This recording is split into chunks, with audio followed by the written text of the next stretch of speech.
দুদিন ধরে বাইরে সমানে বৃষ্টি পড়ে চলেছে। শুনলাম আষাঢ় মাস নাকি পড়ে গেছে, মানে ওই বর্ষাকাল পড়ে গেছে। তাই জন্য বাড়িতে মেনু ঠিক হবে হচ্ছে খিচুড়ি আর ইলিশ মাছ ভাজা। যেই রান্নাটা বা যেই কম্বিনেশনটা আমার একদম পছন্দ নয়, কিন্তু কিছু বললাম না, কারণ অন্য সময় খেলো, আজ ঠিক করেছিলাম খাবোই না এই ইলিশ মাছ ভাজা দিয়ে খিচুড়িটা।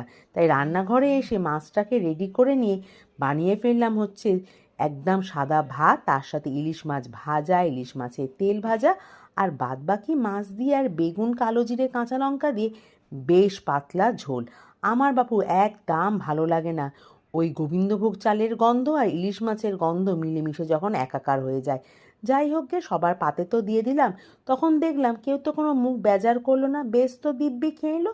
সে যাই হোক, কি ভাবলো না ভাবলো, আজ সেই দিকে কান না দিয়ে এই কিছু দিয়ে আমি পেট ভরে ভাত খেলাম।